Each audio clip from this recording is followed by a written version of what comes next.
Hello and welcome to Endurance Minded.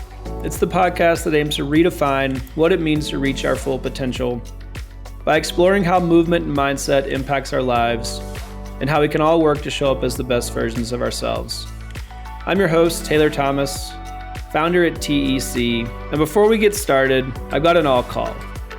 If you're a coach or an entrepreneur in the health and fitness industry who's trying to grow your business without burning out, I want to personally invite you to apply for the Growth Circle. The Growth Circle is our business accelerator program at TEC, and it's designed specifically to serve providers like you in the health and fitness industry.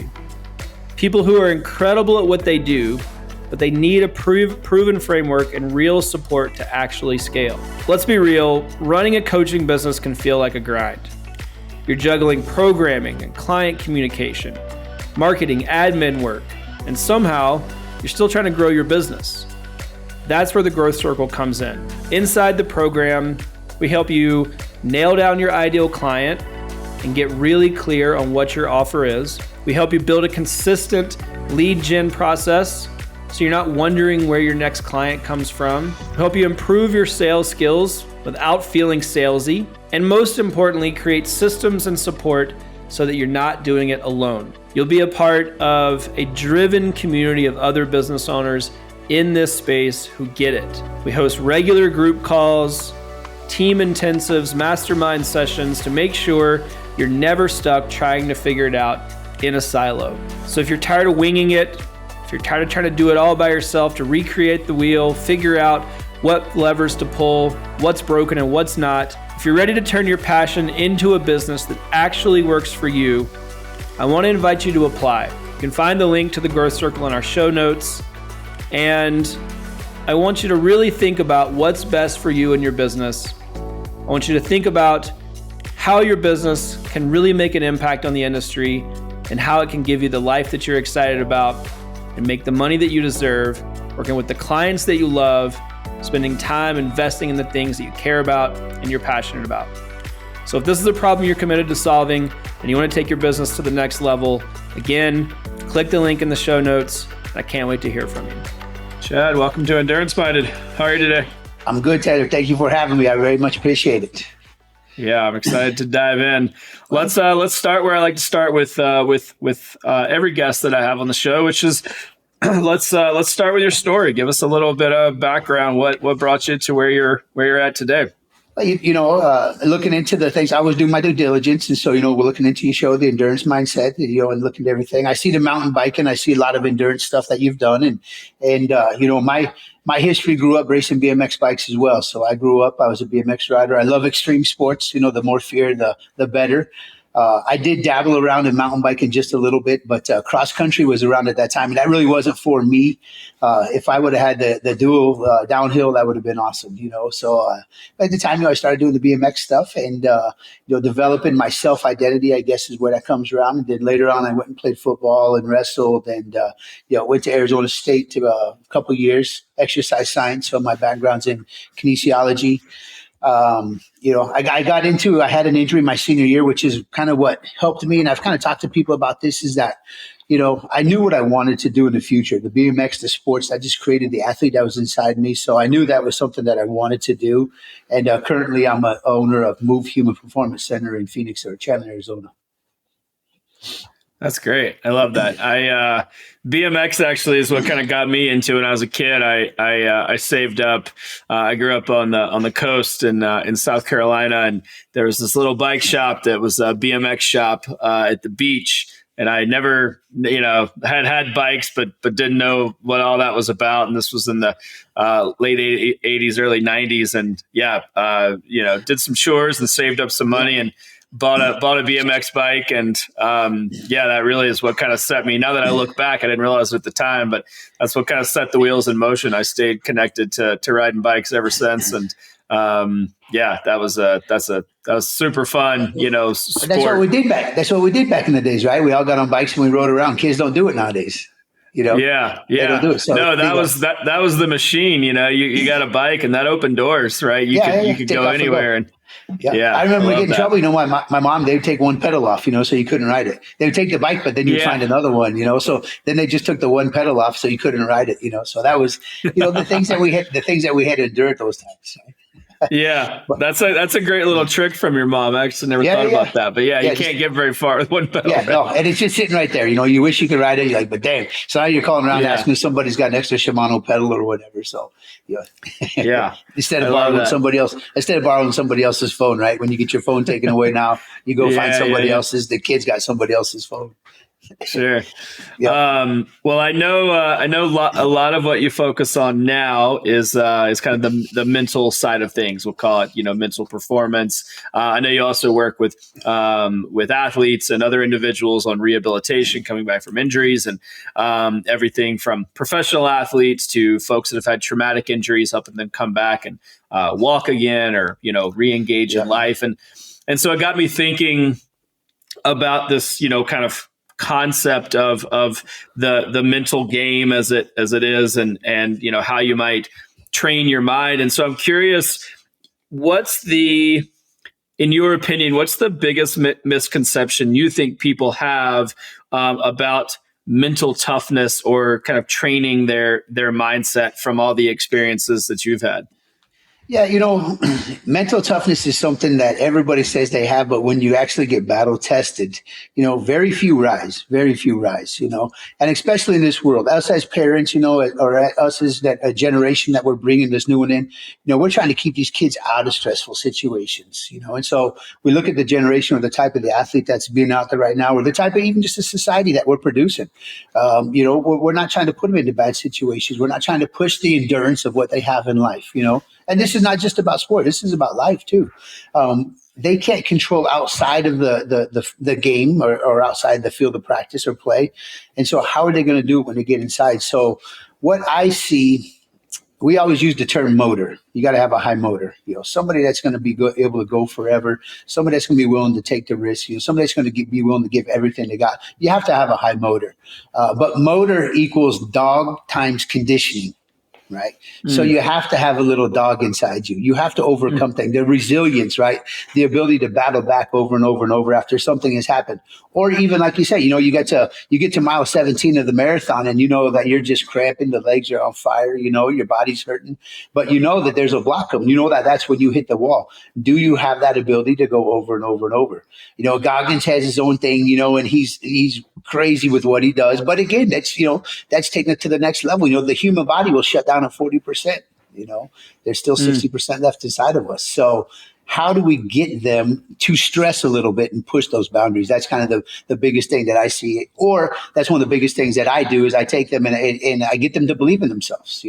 You've got more in the tank. You're not done yet. So with that in mind, take us a little deeper. What are some of the core components of training that mental piece? Like you said, we're only using 40. We got 60 left, but everything tells us to stop, right? We're tired, we're burnt out, we doubt ourselves, all the negative self-talk. So when that's happening, what are the components of actually training that so that we can get to a place where we have that stronger mental game? We get some of that, like you say, get some of that dog in us. Yeah. Well, a part of my story as well is if you look into it and if you know, I spent 3 years in prison, so that was kind of one of the things. And I was thinking about it the other days. I go through and I do some of these discussions. But the biggest thing is the silence. The silence that I had to know, there was a period of time when I'm just sitting there by myself and I have to know who I am and how much longer you have in you or how much do you have to give. And then I started putting that back into Eddie King, my paralyzed guy, BMX Hall of Fame mountain bike champion. When he broke his back up in Big Bear, he's sitting in that hospital bed and I'm sure there's silence. and that silence is when we have to sit down. And even if you don't have something catastrophic happen or something that very dramatic happen in your life, we have to take a time out and enjoy silence. And so that way we have to get to that self-talk. I call it the dark energy. Dark energy is when you're by yourself. It's not negative. It's when you're by yourself and you're in complete silence and you're hearing to nothing but yourself. We have to learn to tune out the noise from external factors. We've got internal cueing. We have external cueing. These kids nowadays, they're playing the game where they're studying for something or training for something, and they're worried about who's in their DMs, how many followers do I have? They're worried about all the too many, the outside, the cueing. That's wrong. I need the internal cueing, the ones that say, focus, you can do this. You've prepared for this, and then it just goes to how much pain can you endure and how do you handle pain? I think that's the biggest thing. Yeah, it strikes me that we don't create a lot of space for silence anymore. Like you said, there's a lot of distraction, and it's easier now than ever to fill that silence.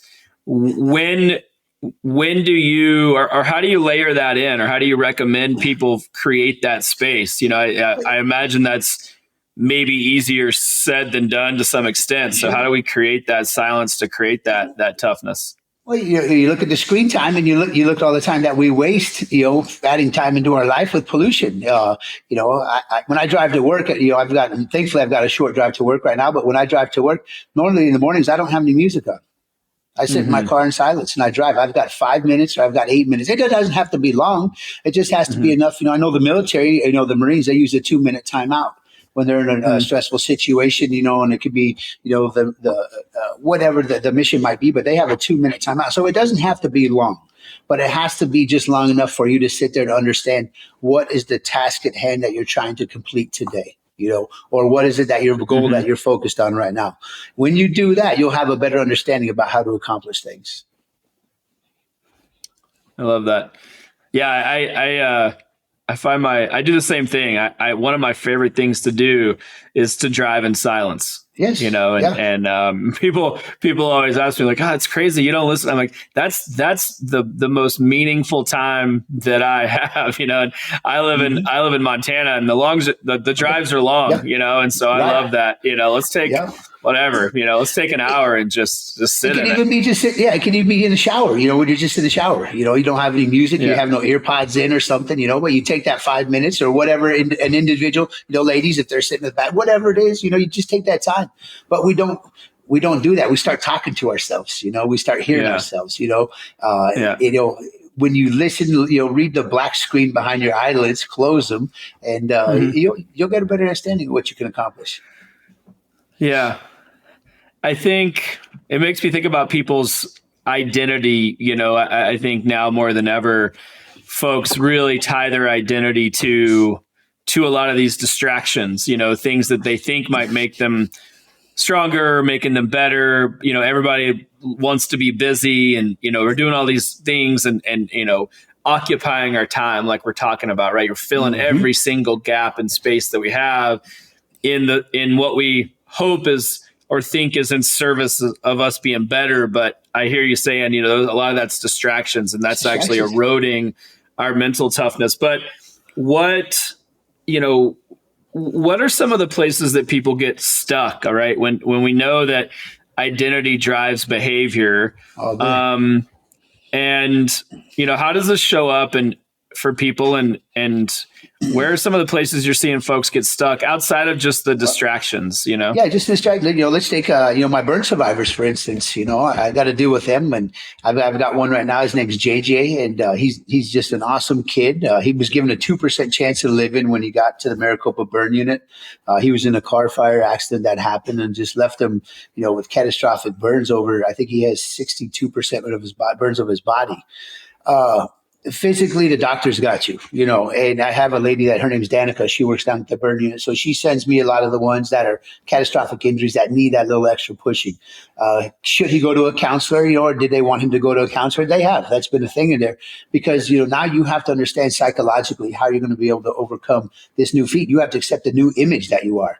And you talk about self-identity, but it really goes back to our images, I had to do that for a little bit when I got out of prison, and I didn't let nobody know I was a convicted felon. I went back to work the next day, but it was still something that I hid my identity until when I opened up Move Human Performance Center. And one of my old friends says, "Hey, I want you to come on my podcast and tell your story," that I opened it up. That's when my new image came back around, and I knew that my story was going to be able to help people instead of just kind of using it to have that, 1,000-pound weight on my back that was just sinking me down. So I had to learn to bring this new image out and how to handle that. Well, people don't want to do that nowadays. They don't want to leave themselves susceptible. We don't want to open ourselves up. When I wrote this book, my book will be released next month. Told my buddies I used to work with, I said, "Hey, I've got this book coming out and I'm writing it." He goes, "I hope you changed all the names so you don't incriminate all of us."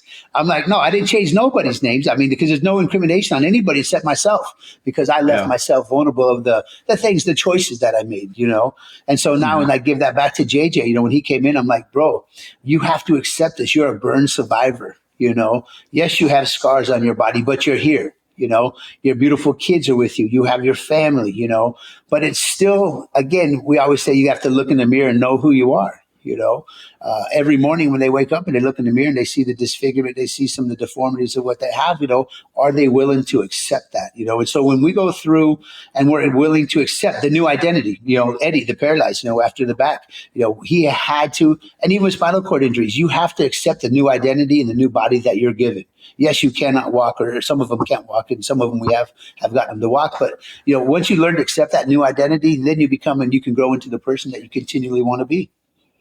I love that. I think we kind of let that identity, we don't often take control or take charge of that. It's a reactive process. And I'm curious, it makes me think about kind of consciously choosing who we become. And it sounds like that was very much your story, right? You could have let that narrative kind of overtake you, right? Or become kind of the only fact. And so what does it look like to consciously choose who you're becoming, consciously choose that identity versus reacting to kind of the old narrative? And I think so many of us get wrapped up in, this is who I have been, or this is what I'm supposed to be, or this is what it's supposed to look and feel like. But you get to choose, right? And every day is a new opportunity. So how do we begin to consciously choose that identity from your perspective? Well, like I say, it starts with one in a row. You have to know who you are and what you want to be that day growing up. I always say after every dark night, and again, most of this,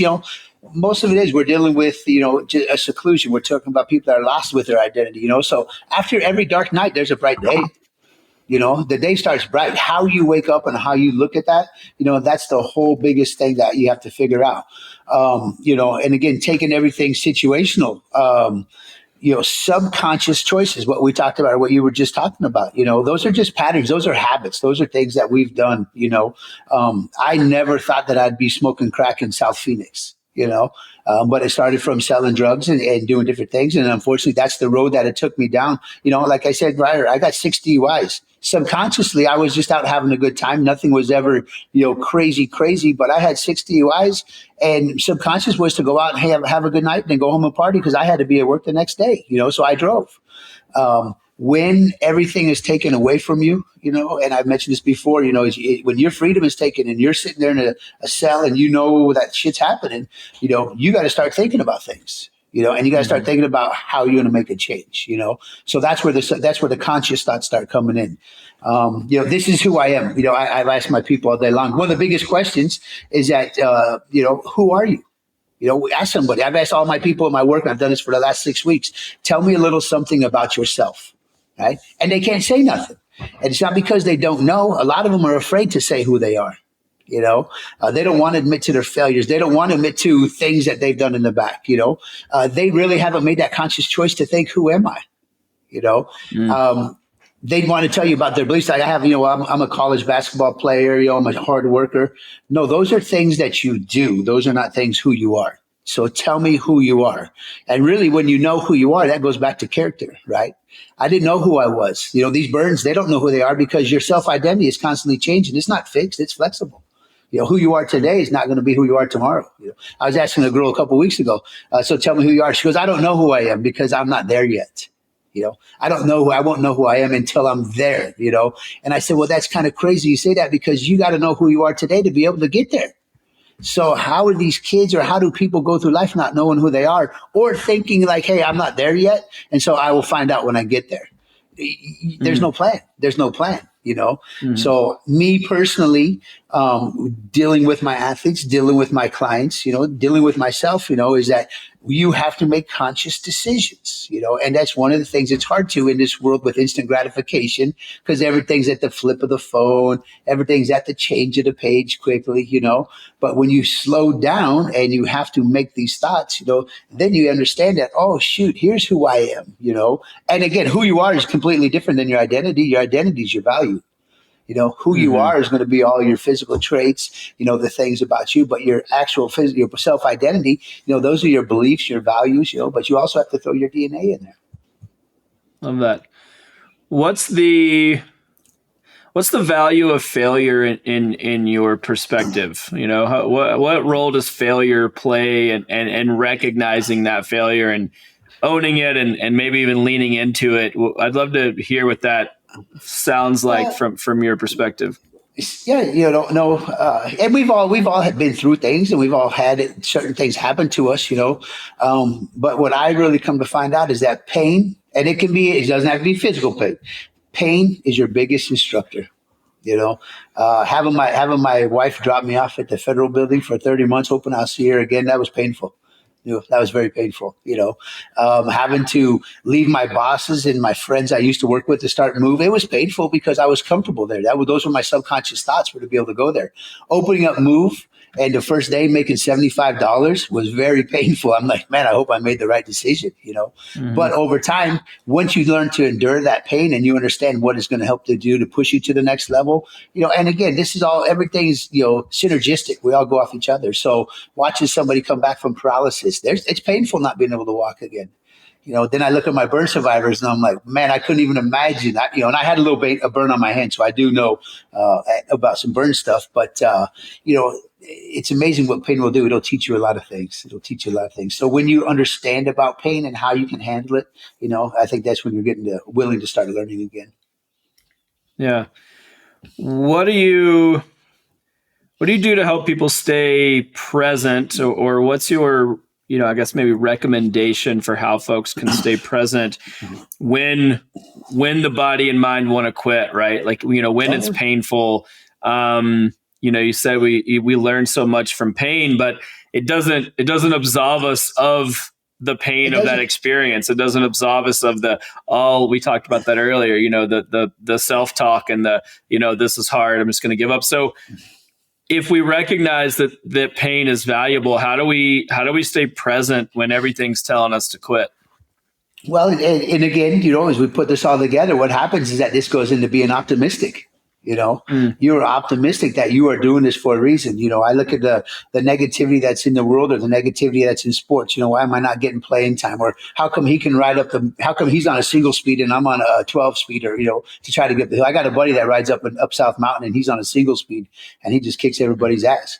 Well, he's a dog, you know what I mean? And he's like, his thrill is to laugh at you while you're changing gears and he's flying by you. So again, it's all relative, but when we're having to go through this and we remain positive through situations, I'm positive I can make these next 4 miles of the 20-mile run. I'm positive that I can get this 100 meters ran faster than anybody else. I know I can make this comeback from injury, whether it be, like it says, a gunshot or whatever it was, or just even something in life, can you staff that? Why is this always happening to me? Why is this always happening to me, right? That's a trap that you're going to fall into. That's not optimistic, because again, now we go into the victim mentality, and sometimes people succumb. They become a victim to pain. So I want to get tactical a little bit, because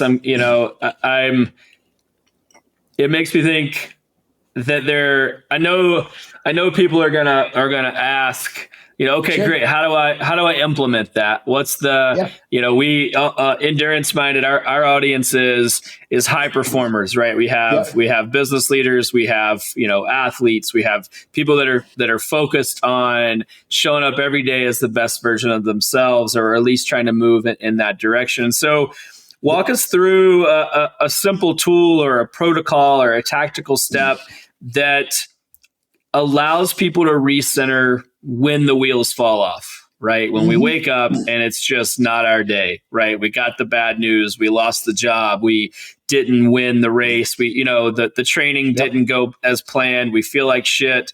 What do we do? Walk us through something that helps us right the ship. Well, with every negative action, we have to turn that into positive. So we have to sit down, and the first thing that we have to do is we have to have self-talk, and it has to come from you.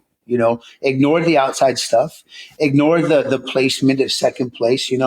I've many situations. I've got a cancer kid right now. He was the Olympic trials. Speaking of athlete, he was the Olympic trials. He's an 800 meters swimmer. Went to the University of Cal. He won his heat at the Olympic trials. He did not make it. Obviously, I think they take the top two, so he got eighth overall. I think he was eighth overall. He went to the University of Cal, top swimmer, recruit in the nation. He was there for 4 weeks, and after 4 weeks, he called me. He says, "Hey, coach, something's not wrong with my head. My neck's hurting a little bit." And I said, "Well, Trey, maybe it's because you're in a dorm right now, and you're not used to sleeping in these beds. You were homeschooled. You had your own bed. You're in a new location. So just here's some stretches to do. Here's some exercises to do." About a week later, he called me and he says, "Hey, coach, something's really not right. I was on the blocks and I was sitting there and I just fell in." Well, obviously, we have to go get an MRI.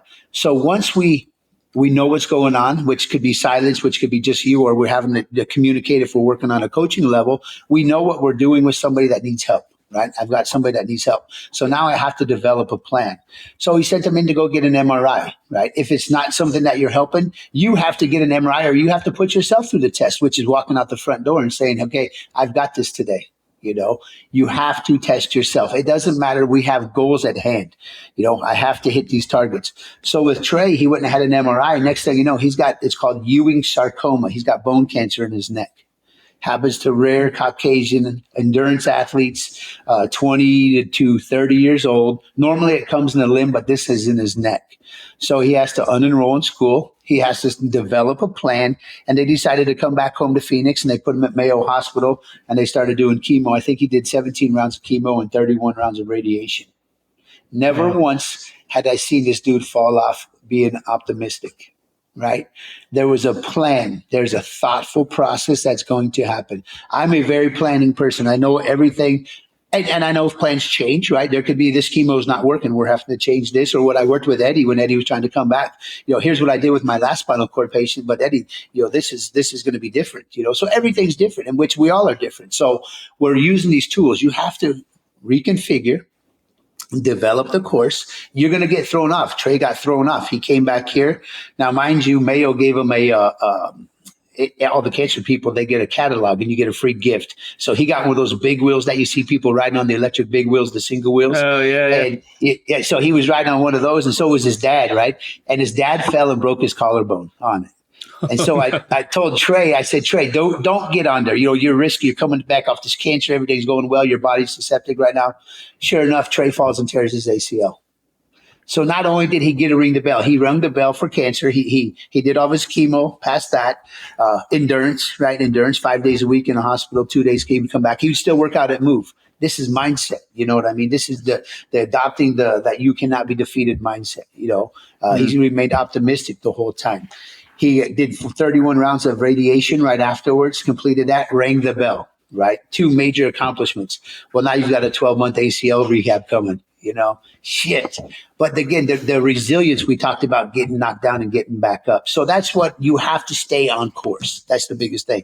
Now, what I use and what I like to use, and as an analogy, we all use Google Maps. We all use Apple Maps, right? We missed a turn. Don't worry. It doesn't just shut down. It redirects, right? It redirects. There's still a goal on hand. that was a hard climb. My water bottle fell out, or my chain fell off, when I was in the middle of the race. That's okay. Let's get it back in. You might be better on making up some time on the downhill or whatever, we have to go. And even in life, we're going to get thrown curveballs. They always say life is a sprint, not a marathon. And I disagree with that still. I always say life is a hurdle race, right? You're going to have an obstacle thrown in front of you. You got to hit that shit full speed, hop over it, and keep on going. It's endurance. He or she who moves the longest and moves the fastest wins. So I'm thinking, I love just that kind of consistent, redirection. That's a great analogy. Like you said, the map doesn't shut down. It gives you the next course. And that's a really clear connection. What do you recommend? It makes me think about kind of the mental gym, right? We have the protocols for the fitness side of things. So we have a plan. We know what we're supposed to do, but then where it gets a little hazy for a lot of people is it is okay. How do I develop the same protocols? How do I develop my mental gym? Right. I know what I need to do to develop my physical fitness, come back from the injury. What do you recommend people start building if there's kind of the first piece of equipment, so to speak, that we put in the mental gym? What do you recommend people do without it becoming overwhelming, right? Because I'm hearing you tell the story of this kid who came back from this, this injury and this incredible setback.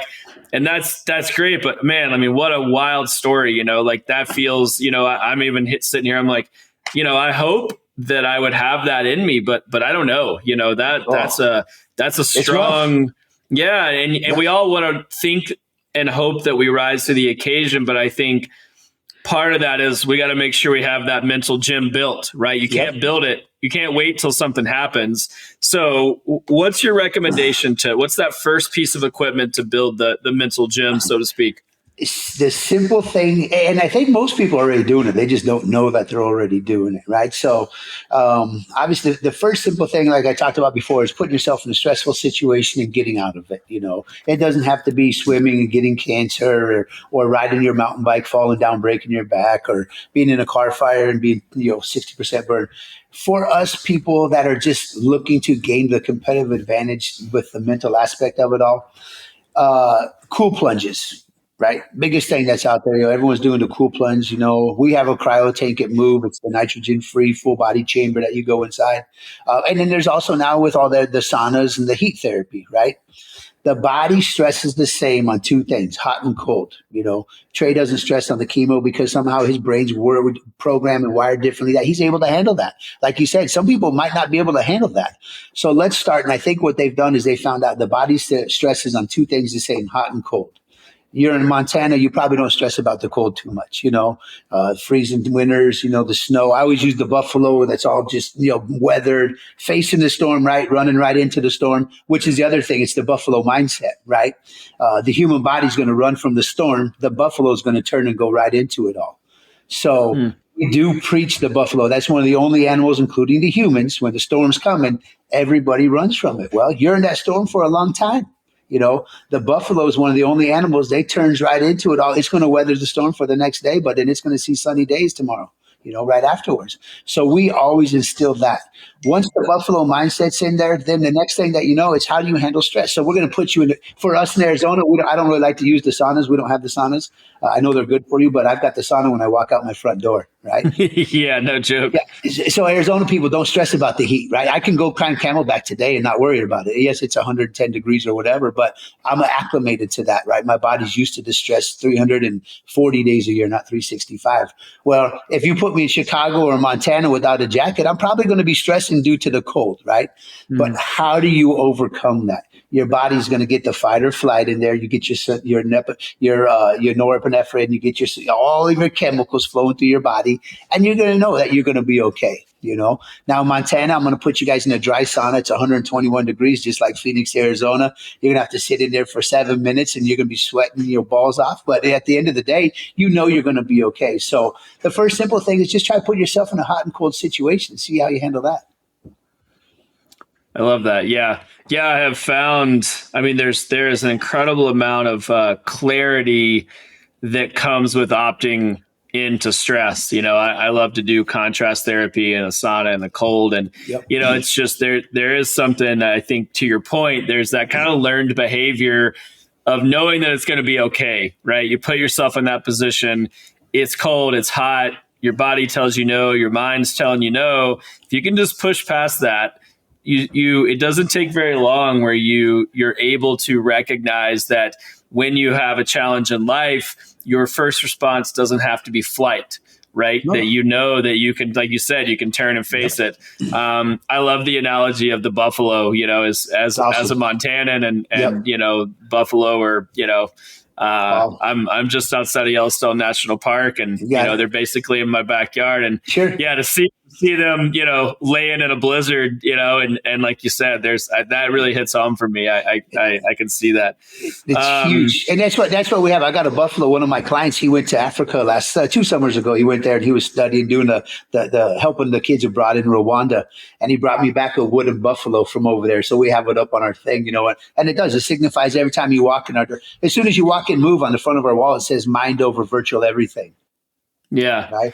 And that's the name of your. That's the name of your book that's coming out. Yeah. That's the name of my book. So our company's called Move, right? And so the logo that we have is the excellent handicap guy. This is actually the handicap guy, but it's also an athlete in motion, right? So it's kind of a cool brand that we came up with 9 years ago when we started it all. So then somebody was asking me, like, well, what does Move stand for? And really it went back to Eddie, my mountain biker, when we got him to come back from paralysis. It wasn't about getting him stronger. It wasn't about his flexibility. It wasn't about his core stamina. It was about just getting him to move. It was about his endurance. You have to take one step, and I use a one in a row philosophy, and this can be for, again, business. This is again for endurance athletes. You always hear the one more, with the running guy. I think his name's Colin or whatever his name is, run one more. Well, I always use, I had a good basketball coach. His name's Art Dye. He's trained Mike Bibby, Richard Jefferson's, a bunch of local kids from Arizona. And he's always said, in order to become a good shooter, you got to start with one in a row and do that over and over and over again. So next thing you know, you made 10 in a row. That's why when I go into talk about addictions and choices and things like that, I'm not a 12-step recovery person with all that. Everything for me, it's a 365-step process because I'm doing it one day, 365 days in a row. Most people relapse because there's no 13th step, in my opinion. They say I completed the 12, and then what do I do on 13? I don't. Well, then they start back over on 1 and they feel an accomplishment of getting to the 12th step again. So for me, I have a little broader, which is, again, this is coming back from injuries, or this is, I had a guy that just did a 100-mile race up in a Telluride 3 weeks a month ago. So his daughter, she's a swimmer. She just went to Cornell. Her dad came in and did some cryo and some compression before he left, and he was getting ready to go do his 100-mile run. He did it. He was trying to do it in 48 hours, and just awesome to see. But, you're sitting there thinking about how painful that would. No, I've done this before, so again, experience. Yeah. Yeah. We're talking a lot about, sport, but which is great. I mean, that's for me, that's a lens kind of that I see everything through, and, life is what makes that, though. But life is what makes that. Yeah. Yeah. It makes me think. It's kind of the question that comes to mind is, how does all this apply to daily life outside of sport, right? It's the saying, you don't rise to the occasion, you fall to the level of your training. Yep. And so, like, draw that through line for me, or let's build that bridge. I mean, how does all this apply? Somebody's sitting here and they're like, yeah, I like to exercise, but I'm not running 100 miles. I got a business to run or a family to run or whatever. How does this apply to daily life? Well, time, everything's time. So every time's valuable. And that's one of the things that I learned when I was gone too, I was never so bored. Everything was so religious, but you're stuck and you're in isolation, or you're incarcerated. And so you have nothing but time. So how do you use that? When I come back out and I see people using it against them, it's like, that's not true. If you take 24 hours, you sleep for 8, which is normal. Let's say you get 8 hours of sleep. I've got 8 hours of work. That's 16. That still leaves me with 8 hours to go exercise, run, hike, do whatever I need to do. But somewhere along that line, and I know we might work 10 hours now and we might not sleep 6 or 8, but we still have 8 hours a day that we actually should be able to use to do something efficiently. We just don't do it. We don't do it. People get caught up. I've trained a lot of triathletes. And they're the day traders. They get up early. The market's done, but they got up and they got their run done before the market opened. Then they go and swim in the afternoon here, and then later night when it cools down, they get on their bike and they'll go for their 50, 75-mile rides.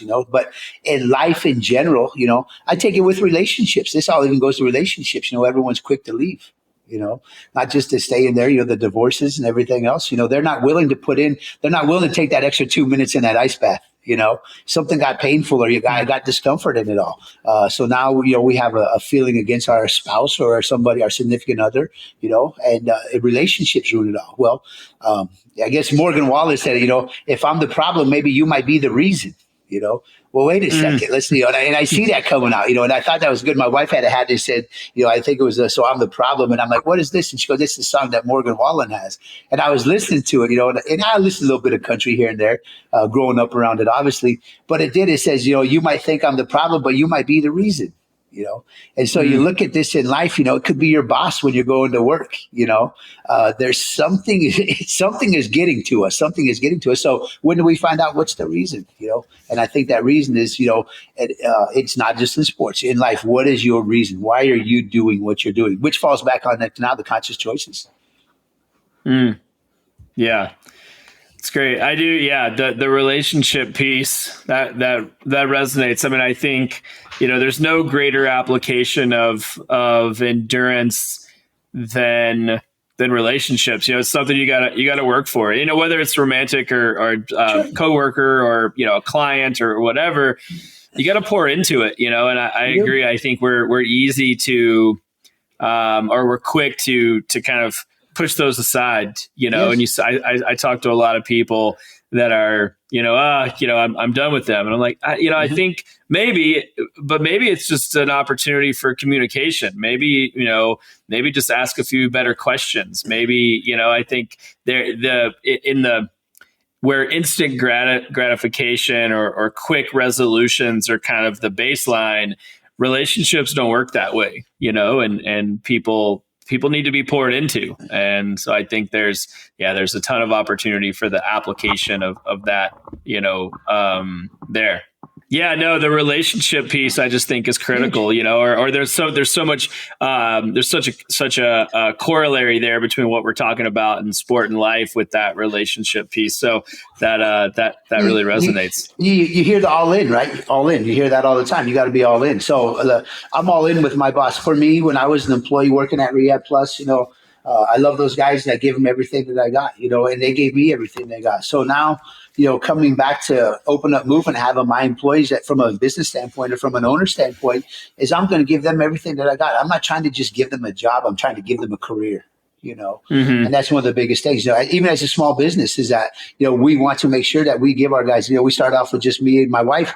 My wife was a bartender, right? She was not supposed to be with Move. She helped me out and we got everything open and running. But now she's also my business partner. We work together every day, 6 days a week. We live together every day, 24/7, right? But I'm all in with her and she's all in with me. Everyone always asks, how do you do it? And I said, because we love each other. We love what we do. And I think that's the biggest thing too, is the word of compassion, with everything that's going on outside there, and, compassion for your coaches or compassion for your bosses. It all goes down to the heart, So when you talk about endurance also, what's one of the most important muscles? It's the heart. And then that goes back into optimism and everything else, So the biggest thing is compassion, and that alleviates the pessimistic attitude or the pessimistic mindset. Everything is in there. Like, I'm going to be able to help you, but at the same time, you're going to be able to help me. And I think that's how we all, you push me the extra mile to go, whether it be a business, life, sport, relationship, and I'm going to push you. Yeah, I love that. Yeah, I couldn't agree more. I always like to ask some kind of, or I thought it'd be fun to ask some kind of rapid fire questions. So you got a diverse background. We've talked about a lot of cool things. Yeah. So I got a few that I want to ask, and feel free to kind of take it wherever you want to go. First one, I know your forthcoming book that we've alluded to comes out next month. Mind Over Virtually Everything, and a lot of the concepts in that book we've talked about today. But over and above or outside of your personal book, what's your favorite book or resource on mindset? I read a whole bunch of books. I read a whole bunch of books. Obviously, some of the Eric Thomas books and all this stuff are always good, because he's a guy in the fields and all that stuff. Me versus me, a good thing. There was a whole series, Daniel. I can't give you a name right off the back, but there's a whole series. Again, I try to create stories instead of read other stories. I do read for information, but they asked me, my author asked me the same thing. What are some favorite covers of some books that you've read? And I couldn't tell them because I don't want to be like nobody else's. So I think obviously Eric Thomas, Me versus Me was a good book. Yeah, I love that. Who's the most mentally tough or resilient person you've worked with, and why? My boy Trey, the one I was just talking about that went to the Olympic trials. I've got a lot of catastrophic things, but I did not mention that he's overcome epilepsy. He's an epileptic, so he's swimming. He broke it to me one day. He says, it's different because I was wondering about my genes and everything too because of epilepsy. My mom and dad don't have it. I said, well, it's genetic, right? Isn't it? It's all genetic. And he says, I don't know about my mom and dad though because I'm adopted. So this is now coming over adoption. He has epilepsy. He went to the Olympic trials. He had cancer, ACL. I mean, and this dude's just resilient as can be. Yeah. Yeah. When I asked that, I was like, it's gotta be this dude we were talking about. But I have a couple, like my guy right now, JJ, my burn guy, this dude, he's 18 surgeries later right now, just had a baby boy, just battling. I mean, these guys too, I've got a lot of the burn survivors, man. And they're also another one I would throw up there. Yeah. That's incredible. All right, when things get tough, when you're under pressure, when it feels like the wheels might be falling off, however you want to describe that, what's your go-to mantra? What are you telling yourself internally that gets you through that? Well, you talked about it earlier, and we talked about the thinking, the slowing down, when you get into the hot or the cold, and overstanding and overcoming these situations. But the best way that anyone can ever do anything to help get right back into the mode is you got to stop and breathe. Breathe in through your belly and breathe out through your chest. When you learn to control your breathing, and I'm not talking meditation and all the other stuff. These are simple things that you can do. The biggest thing that I do, you take a couple big deep breaths in and everything's going to be okay. It's that simple. Yeah. Yep. Everyone's looking for all these self-help. They've done this. I went to class. I've studied this. I've studied, I had to talk to a lady the other day. She's going to India for a month to study meditation, and I'm just sitting here like, that's cool and all that stuff, but like, you know what? If you can just take a couple of big deep breaths in and out, you'll meditate perfectly fine. Yeah. Love that. I agree. Yeah, we try to overcomplicate it, right? Everybody's looking for, a lot of people like to think the more convoluted or complex the approach is, the more effective it might be. But to your point, right? Like we already have that in us, right? Just take a beat, right? Breathe. The most important thing we can do is breathe. Yeah. And maybe sit in silence a little bit. I think I'm still thinking about that huge. From when we first started. Love that. That's huge. Yep. What's a myth or a misnomer, misinformation, whatever you want to call it, about mental toughness that you'd like to see go away? You want to see it die? I'm sure we've all probably thought about it, but that work hard. Hard work. We got to work hard. If you want to become somebody or you want to become something, you got to work hard. I look out the window every day at Move, and we had some construction going on for the last couple of years across from us. And I see these guys out there digging ditches. I see them in the heat when it's 123 degrees out there. I see them working hard, but when you work hard, you get tired. It goes back to when you work better, you get smarter. When you work smart, you get better. So you got to work smarter, and again, working smarter, that means making those conscious choices. Working hard is going to get you tired. We're all doing that. When I was a drug dealer, I was working harder than anybody else, and I was so tired. When I was a drug user, I was working harder because you wanted to find the next score. You wanted to find the next thing. They always say that crackhead, he's never not employed. He works hard all day long, and that's the thing though. But when you work smart, you get better, and I wasn't working smart. There's the situations and choices that I was making that wasn't. So when you work hard, you get tired. You work smart, you get better. Yeah, I love that. I always, one of my kind of quotes or things that I've will tell people is, you can work really hard in the wrong direction all day long. Yeah. you know? And so, that's what, go ahead. Yeah.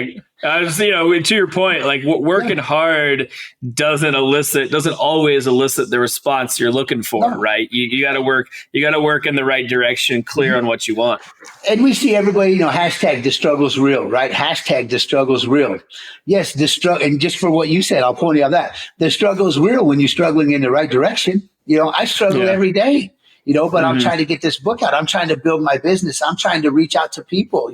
I'm trying to train people. It's a struggle, but guess what? I'm smart at how I plan my days. I'm smart at how I go about everything.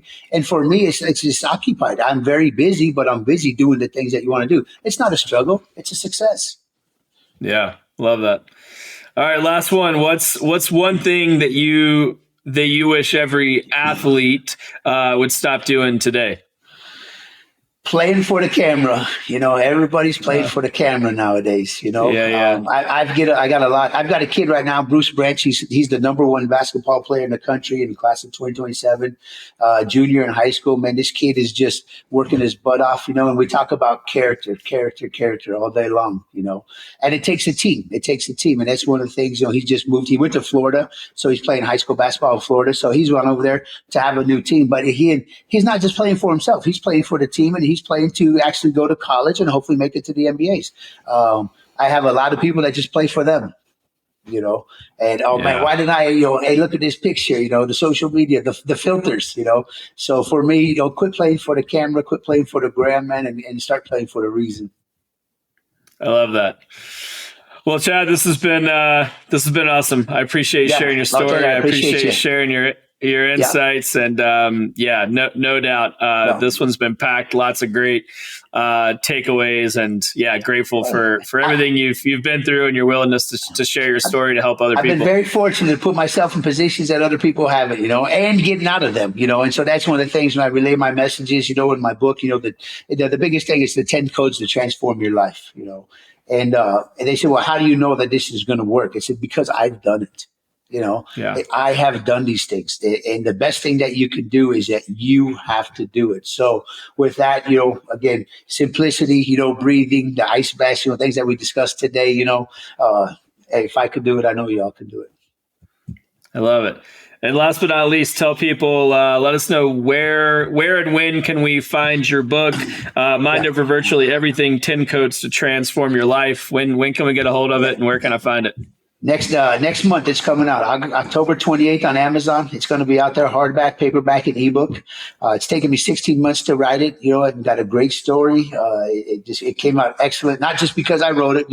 I've read it many times, and I've had other people read it already. And it's just a great book of transformation that gives you some great tools and codes. October 28th on Amazon, it'll be out for sure. And November 1st, if you want to come to Phoenix, we're having a book signing party.